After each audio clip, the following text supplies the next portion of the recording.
If I told you this week that I had discovered two little pills, all right, already some of y'all just perked up. Y'all just perked up. I just said the thing that y'all resonate with the most. Stay with me. If I told you this week I discovered two pills that when taken together are guaranteed to make you happier, would you be interested?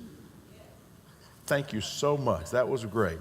What if I told you not only will these two pills make you happier, they also would improve your grades if you're a student or improve your performance at work? I ask again, would you be interested? A little more enthusiasm. Would you be interested? Yes.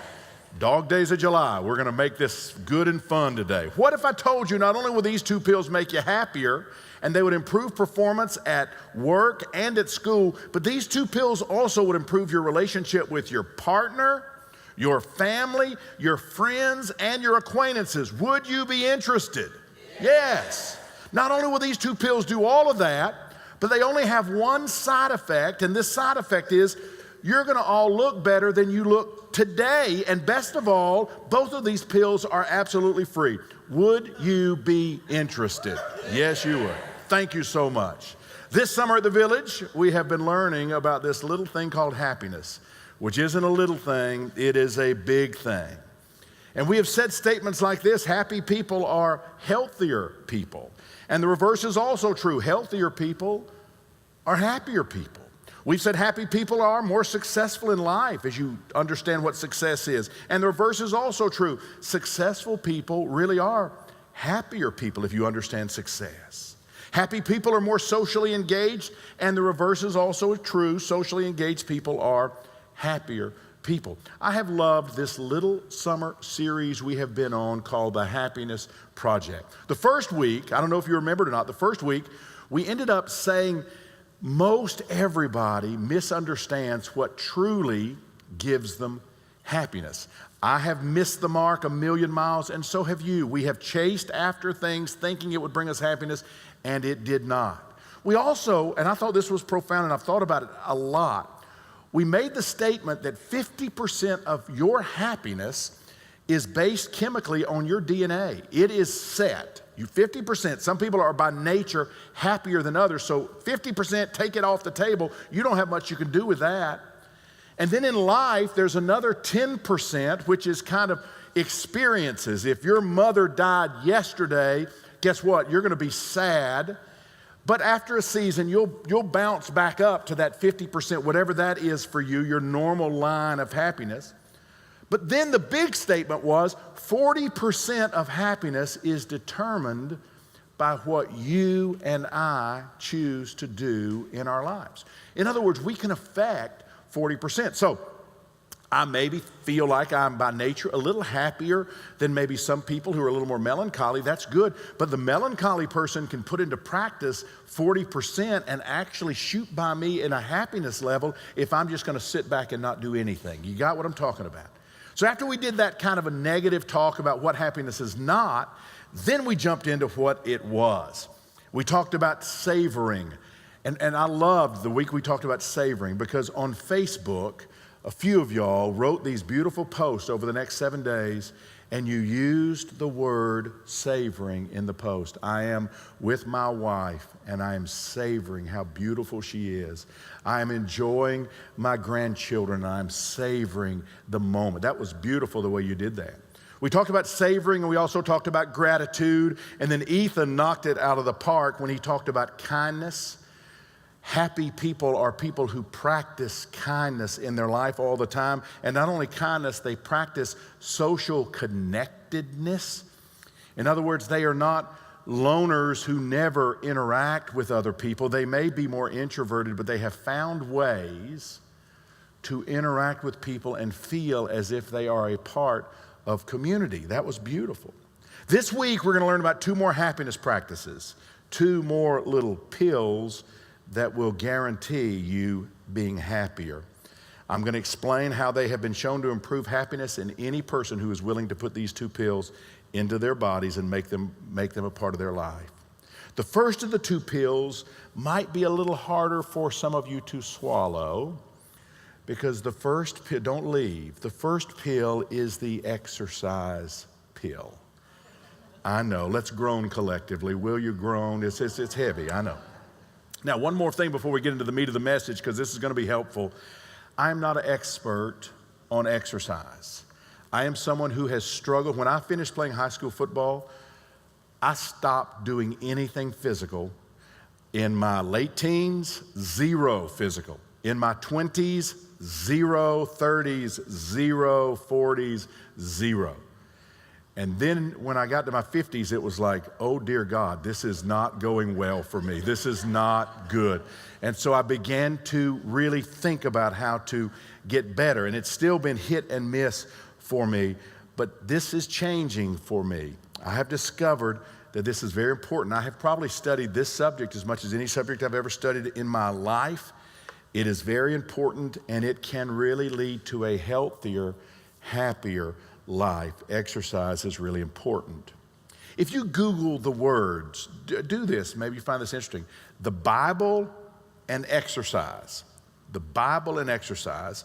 One of the results you'll see is this question: should Christians exercise?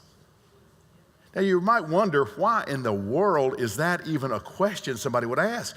But it comes from a real place. If you grew up using the King James Bible, and let me just see, how many of you grew up in church where everything you heard was from the King James Version of the Bible? Can I see? That's almost all of us. I mean, that's all of us who grew up in church. It was King James. And for those of you who don't know what I'm talking about, that is a translation of the Bible. 1611 is when it was translated. And so the translators, taking the Greek and the Hebrew, translate into Old English the way Shakespeare wrote. That was the kind of era. And so all kind of funny things come out in the King James. Some of the words mean the exact opposite now than what they meant in King James's time. And so that's kind of odd. You have to know that or you'll totally misunderstand a verse. I always like, there's several verses in the Bible where they are numbering the men in a certain battalion or whatever in the army, and they would say the number of the men who pisseth against the wall is, and they would give a number. So pisseth is a word. I never knew. That's kind of funny. Men who stood up to go to the bathroom, they're counting them, and they're saying there's 40,000 of those guys. But this is a verse about exercise. King James Version, Apostle Paul, 1 Timothy chapter 4, verse 8 said it like this in the King James: for bodily exercise profiteth little, but godliness is profitable unto all things, having promise of the life that now is and of that which is to come. Well, if you read that in King James English, would it not be obvious that bodily exercise is of little profit? The Contemporary English Version, or the CEV, which is a much more modern translation, translates the same verse like this: exercise is good for your body. Exercise is good for your body. But religion helps you in every way. It promises life now and forever. These words are worthwhile and should not be forgotten. Isn't that interesting? Just a different translation totally changes the way someone would understand exercise, just going from the King James Version to a more modern translation. 3 John, which is not a book most people are very familiar with, but 3 John chapter 2, verse 2 says this: dear friend, I pray that all goes well for you. I hope that you are as strong in body as I know you are in spirit. What is John saying? Your spirit is profiting. I'm so happy your spirit is doing well. I want your body to prosper too. I want your body to be strong. God wants us to be spiritually healthy, mentally healthy, and physically healthy. And in whatever ways we can do things that will help us to that end, we should be doing them. I want to let you in on a little secret. There is virtually nothing written in the Bible to encourage people to exercise. And the reason for that is life 2,000 to 3,000 years ago was hard. It was so hard. You lived in the heat of the desert. You walked everywhere you went. You were exercising every day you were alive. But that's not the case today. We are a sit on our rear end society in air conditioning most of the time. Now, I know there are some people, I saw Eileen coming just a moment ago. She's a chef. If you saw her at the cafe, she is working, physically working all day. I'm not talking about that. I'm talking about those of us who sit all day. we are not moving much in our society. We don't move as much as we did 100 years ago. In fact, 50 years ago, just 50 years ago when I was a boy, maybe this is bragging, I don't know, but did y'all's parents put y'all outside early in the morning and did y'all not come in until it was dark? Was that what we did? And did it matter if it was hot?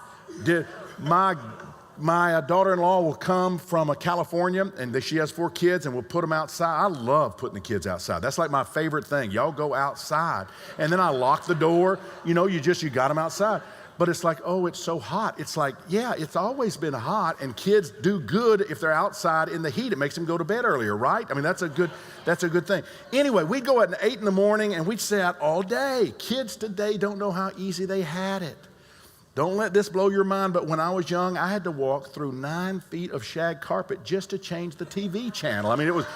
My dad, if he wanted to change the channel, it's like, Ray, change the channel. It's like, here we go. I got to go through all of this just to change the channel.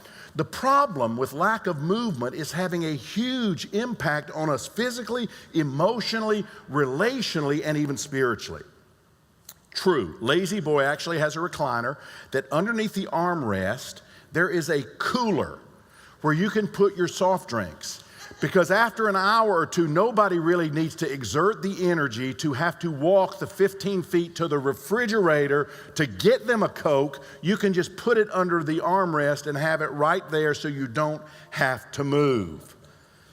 I think what's coming next is a Lazy Boy with a porta potty built in. Then you can stay there for days. You don't have to move for nothing. We are more sedentary. And because of all of that, there are some serious implications for us. Now, I'm going to share with you some things that have blown my mind. When scientists research exercise and its link to happiness, the results are more than compelling. In the year 2000, now I'm about to tell you something that's going to blow your mind. In the year 2000, Dr. Michael Babiak conducted a study on how exercise impacts depression. They randomly assigned 156 volunteers with major depressive disorder to 3 groups for a period of 6 months, all right? 156 people, 3 groups, 6 months. The first group was assigned aerobic exercise for 30 minutes a day, just 3 days a week for 16 weeks, all right? You got it? 30 minutes a day, 3 days a week, 16 weeks. The second group was assigned the same exercise for the same amount of time, and in addition, they were given the antidepressant sertraline. Now, you may not know the name sertraline, but that's Zoloft, all right? Just want you to know. So they're exercising, and they are given Zoloft. The third group wasn't assigned any exercise. They were only given Zoloft for 16 weeks. At the end of the study, volunteers were tested to see if they still had major depressive disorders. This was only done in 2000. About 55% of the volunteers who had only been given Zoloft had fully recovered 6 months after the study started. 55%, a little more than half, were cured or were better. 65% of volunteers who had been given Zoloft and did 30 minutes of exercise 3 days a week had fully recovered. 65%. Nearly 90% of volunteers who were only assigned exercise and were not given any depression medicine were fully recovered after 6 months. Now, I need to say something for all of you. Do not go home and flush your antidepressants down the toilet when you get home. If you're coming off of antidepressants, it needs to be something your doctor knows about, and he has recommended how that needs to happen. There are many people who have died because it was too dramatic what they did. My point is simply exercise had a better cure rate than the most popular antidepressant medicine in the country for treating depression. Write this down because this has helped me a lot. If you think about it, motion impacts emotion. Motion impacts emotion. If there's one reason to do it, I believe it's to feel better, to be happier. I wasn't the greatest dad in the world, but I did have some little sayings that I gave to my kids that I think they remember even to this day, and one is move a muscle, change a mood. Have you ever come in and your kids just sitting there and they're just so pitiful and they're just whiny and there's nothing to do and all that stuff? I would say, let's move a muscle and change a mood. Go clean your room. Go rake the leaves. They learned, even if they're depressed, don't show dad. He'll make them do something. And so they smile all the time. Move a muscle, change a mood. The University of Missouri found that if you sit for longer than 3 hours at a time, it shuts off an enzyme called the lipoprotein lipase. There's an enzyme in your body. If you sit for 3 hours, that enzyme is shut off, and that enzyme is what helps us metabolize fat. So if you're sitting for too long, your body literally begins to shut down. We have to figure out ways to move more. Many have figured out it works for them to plan physical exercise each day. Researchers at the University of Vermont found 20 minutes of exercise provides 12 hours of mood lifting benefits. 20 minutes blesses you 12 hours. The U.S. Department of Health and Human Services say people who exercise for 30 to 60 minutes, 3 to 5 days a week, show improvements in their happiness. Canadian scientists found a single 30-minute walk has a much more powerful effect on mood than 3 10-minute walks. Getting outside and just walking for 30 minutes. Rutgers University found the best type of exercise is moderate intensity strength training.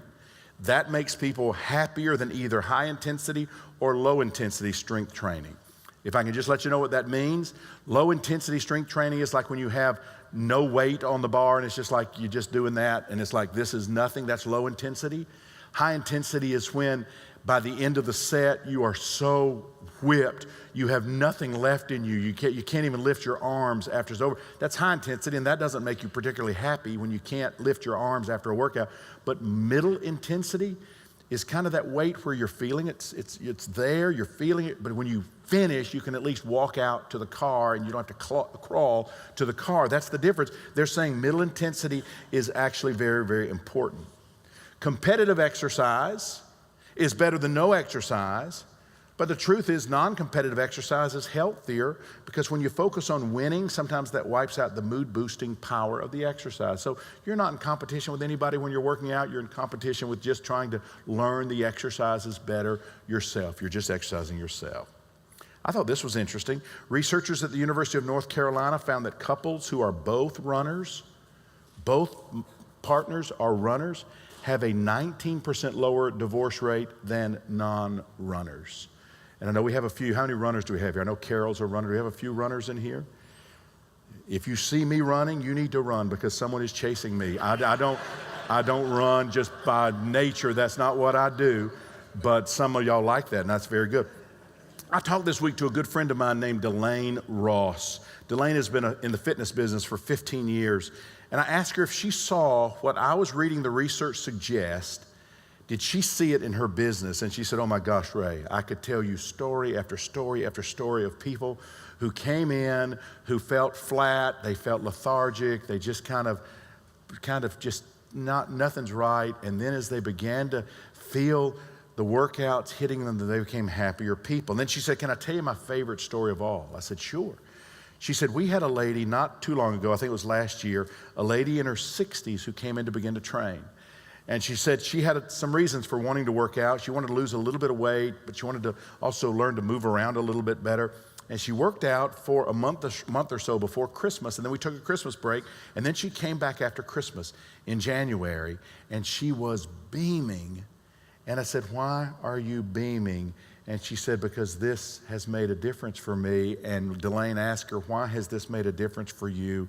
And this 60-year-old grandmother said, oh my goodness, I was able to get on the ground with my grandchildren at Christmas time as I passed out the presents. And it has been 30 years since I have been able to get down on my knees. Actually, to be at their level was one of the great blessings of my life.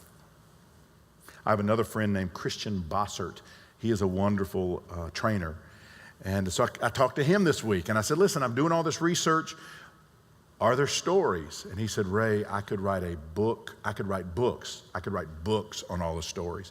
But then he said, let me tell you one of my most recent ones that's really good. He said, there's a 77-year-old. Now listen, some of y'all are a little older and you've checked out a long time ago. You're thinking about lunch at the Piccadilly or something. You're not even listening. 77 years old, happily married, but the guy began to experience insomnia. He was struggling a little bit with balance. He had poor diet habits. He had low energy. He wasn't overweight. But he had some things that were really beginning to become a struggle for him. But he was reluctant to begin strength training because he didn't want to seem weak, like he really needed some help. So 6 weeks ago, his wife called Christian, my friend, and said, my husband's finally ready to start training with you. Christian said, Ray, when he came in and we met for the first time, he was apathetic, he was depressed, he had been seeing doctors and getting all these different things he was supposed to do. He felt bad, he was retired, and he was bored out of his mind. So he said, I began working out with him just 1 day a week and then giving him some other things he could do on his own the other 3 or 4 days a week. And he said this guy was the type that he would just stay in bed as long as possible in the morning because he just didn't want to face the day. It was just, didn't want to get out of bed because it was just, what do you have to do? What's to look forward to? Life was just sad. But Christian said to me, he said, Ray, is there any way I can let you hear a voicemail and you can play it for those people at the church? And because it was on a flip phone, we couldn't make the technology work so I could play it for you. So he said, when we finally figured out we couldn't make it work, he just told me what the man said. And what the man said was, Christian, I feel better than I have felt in 40 years. All these doctors I went to, but nothing they ever did made me feel like I feel today. He said, I'm waking up earlier than I have awakened in 30 years. I am walking. I'm enjoying every minute of it. And he sounded like he had a new lease on life. I had Christian's same enthusiasm because I thought, what if one of you really took seriously this idea of exercising a little bit and seeing if happiness wasn't just around the corner for you? You need to find something you like to do. Jane, she likes this boot camp. She goes to a boot camp at 5:30 in the morning at the YMCA, and I've done it twice with her. It is way hard. It is way hard. Plus, I don't like doing anything at 5:30 in the morning. I mean, that's not optimal for me. 5:30 is not, but she loves doing it. And she comes home and she is soaking wet with sweat, but she is a different person. She is dancing around in the kitchen. She is being silly. She is totally different than if she doesn't exercise for a period of time. Totally different.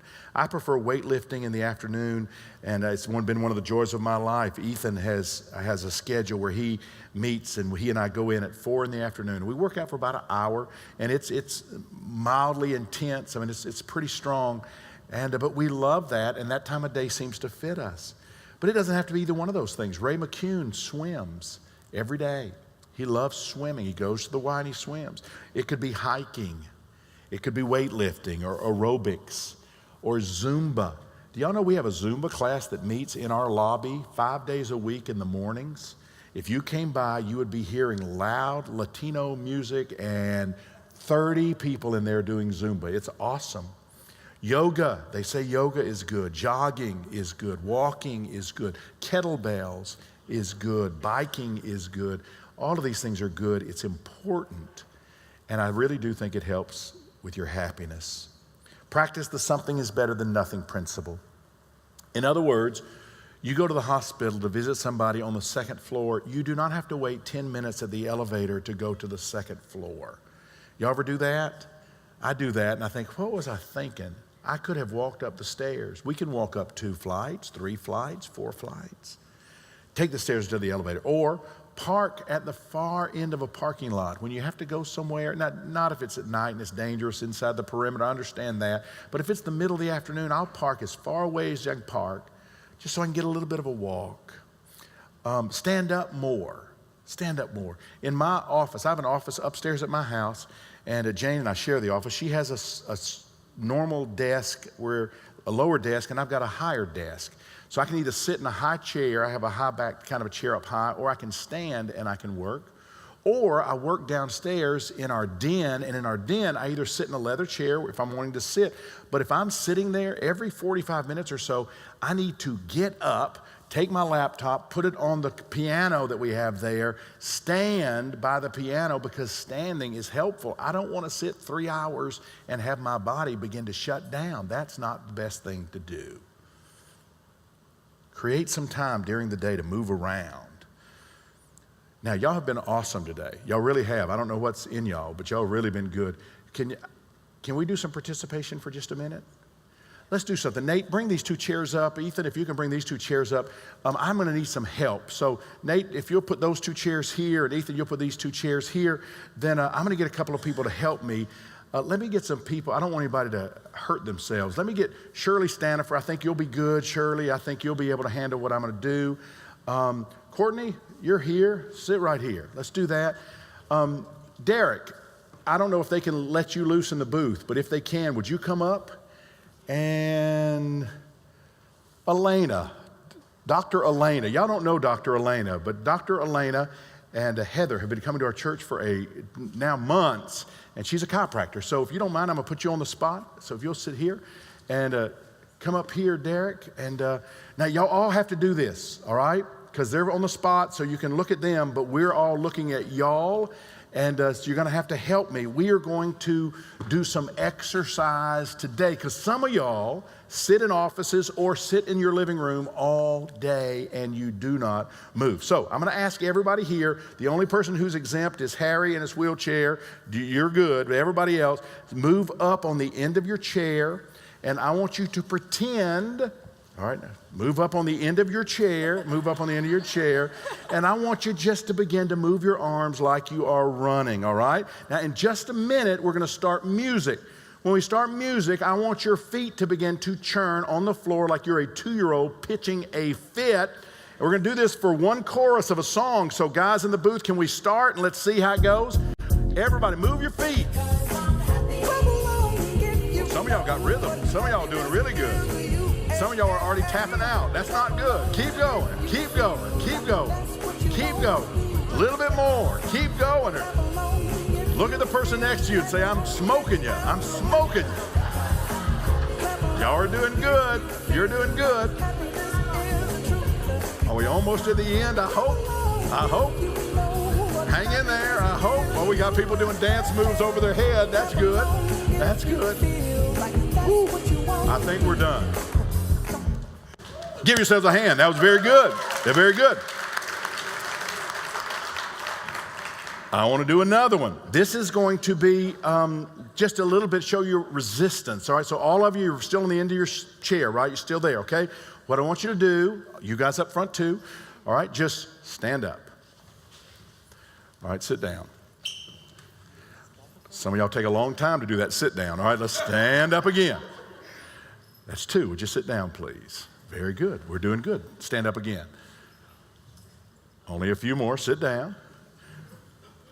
Let's stand up again. That's number 4. Some of you are winded and you're about to faint. Y'all sit down. I can tell. One more time. Let's all stand up. And a big breath and then sit down. All right. Now, what you just did was 5 squats. If you could get up to 10 squats and do it 10 squats every hour. Do you realize by the end of a workday, 80 squats, you would be so much healthier than you are right now. Now we're going to do one more, and this is going to be a little over some of y'all's ability. So just know that. Bring your rear end off of the chair just a little bit in a squat position, okay? Just a squat position, but just like that, all right? Just off the chair so you're actually, this is perfect. Okay, everybody, Rachel's not on the program yet. Are y'all with me? Y'all with me? Okay, now we're going to just pray for just a minute while y'all are there. Not really. Okay, y'all can sit down. If you held that position for 30 seconds, can I tell you something? Your legs would begin to scream, and it would be a little bit of a muscle builder. And if you did that several times a day, or even during a commercial break, if you said during each commercial break on TV, some of y'all would start getting Netflix so you wouldn't have to watch commercials, because I know you would want to do that. But that would be helpful. Give it up for these people as they go down. Thank y'all for doing this. Thank y'all. That's good. They're good. Y'all are awesome. Those are four very athletic people. And Shirley, if I can just say this, Shirley is going to be 75 in a few months, and she is the most amazing specimen of human being I have ever seen. You guys were awesome. Just exercise, y'all, just a little bit of exercise. And if I could encourage you to put that into practice this week, I believe you would see a difference. I really believe you would see a difference. Let me talk about the second pill, and that's the easier pill for us to swallow, and that is the sleep pill.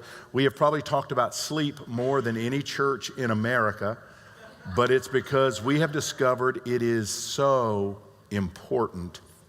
I'm going to say a few things that have blown my mind over the last week. Dr. Russell Foster is a circadian neuroscientist who studies the sleep cycles of the brain. He says sleep, this is a big statement, sleep is the single most important behavioral experience that we have in life. This is somebody that knows the brain, and he is saying your sleep is the most important behavioral experience in your life. University of Michigan professor Norbert Schwartz conducted a happiness study and said this is going to shock you, but making $60,000 more in annual income has less of an effect on your daily happiness than getting 1 extra hour of sleep a night. How many of you would have said, no, I'll take the $60,000? How many would y'all? We all would have said that, right? But you know what the science says? The $60,000 will not make you happier than learning how to get 1 more hour of sleep a night. Our society has formed unhealthy associations with sleep. Those unhealthy associations with sleep took hold during the Industrial Revolution. Y'all, this is a part of our history. We were strong, tough people, and we really prized people who didn't sleep much. That was a virtue. All of these ideas even became stronger in the 20th century. You know the inventor, Thomas Edison? He said this, sleep is a criminal waste of time and a heritage for our cave days. Thomas Edison was wrong. And by the way, he was the guy who invented the light bulb that keeps us awake at night anyway, but he was wrong with this. The former Prime Minister of the United Kingdom, Margaret Thatcher, said this, sleep is for wimps. And Margaret Thatcher was wrong. We've all heard people say they think they're going to crush it, so they say these things. I'll sleep when I'm dead. Y'all heard that? I'll sleep when I'm dead. But the truth is, if you're not allowing yourself to sleep as much as you need to sleep, you will be dead. You will be dead sooner, not later. Sleep experts William Dement and Christopher Vaughan said this, healthful sleep has been empirically proven to be the single most important factor in predicting longevity. It's more influential than diet, exercise, or heredity. And yet we are a sleep-sick society, ignorant of the facts of sleep and the price of sleep deprivation. Failure to get enough sleep not only shortens life expectancy, it increases risk of death due to accidents. Getting too little sleep, pure and simple, makes us miserable and prevents us from being as healthy and happy as we were meant to be. Now, there are several factors, and I want to hit a few of these. First, and this is a little science, but it'll make sense to you, our body's main stress hormone is called cortisol. It's associated with stress. When we don't get enough sleep, cortisol levels are elevated, and when cortisol is elevated, they cause muscle aches, headaches, cold symptoms, and wait for it, bad moods. You see it all the time. People who sleep 5 or fewer hours a night have a 50% greater likelihood of being obese. When we're sleep deprived, our brains release a hormone called ghrelin. Ghrelin makes us hungry. And not just hungry, it makes us hungry for carbohydrates. We want carbs, that's what we want. Often that comes from simply lack of sleep. Sleep disruption is the number one indicator of present or future mental illness. Can I give you a few benefits of sleep? Our ability to invent novel solutions to problems is 3 times stronger after a good night of sleep. The problem that you are wrestling with today, sometimes going to sleep and waking up is all you need to figure out what the answer is.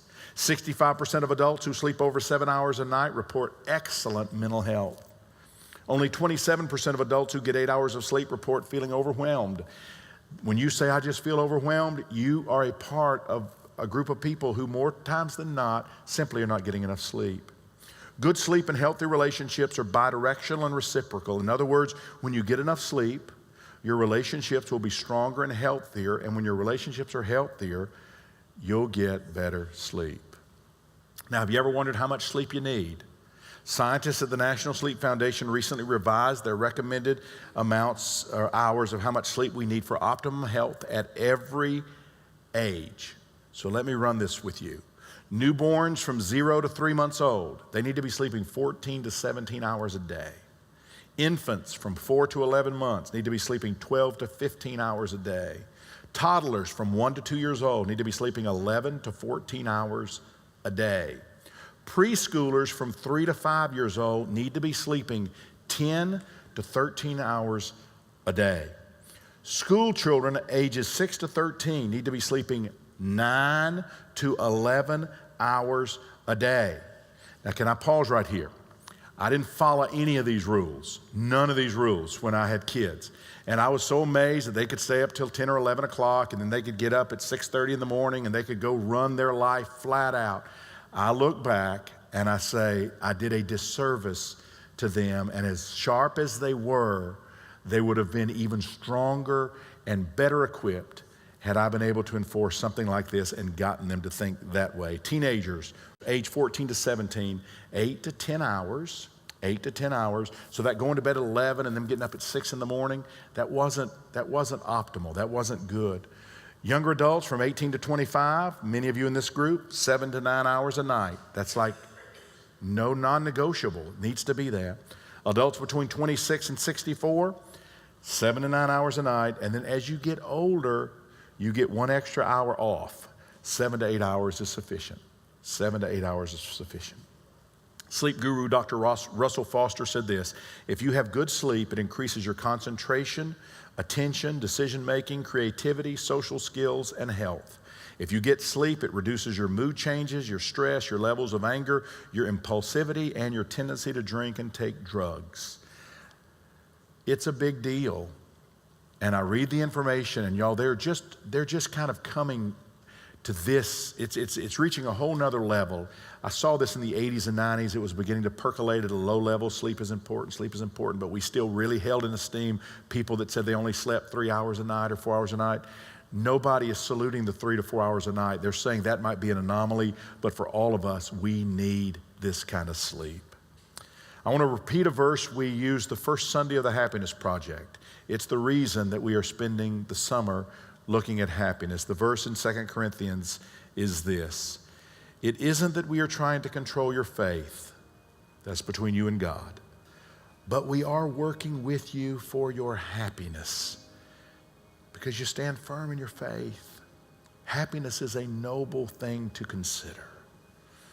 I look out at each of you each week. It's interesting to be talking here, but to be looking and to see each one of you and to think about your life.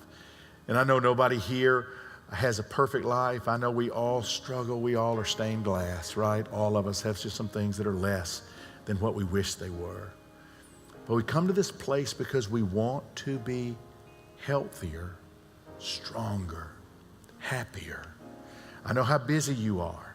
I know some of you are so busy, but I want to challenge you to just this week, put yourself on a go to bed time and a get up time, and make sure that you have the number of hours that you need. And just do it. Just do it. It might mean for some of y'all something so crazy you might have to start getting ready to go to bed at 9 o'clock. You've never done that, but you need to be in bed by 10 because the time you wake up, that's what you need to do. But just do it this week. I just want to see how it works this week.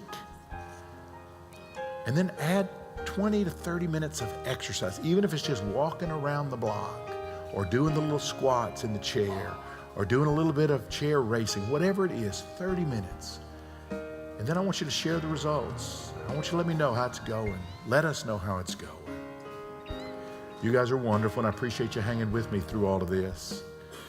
Before you leave today,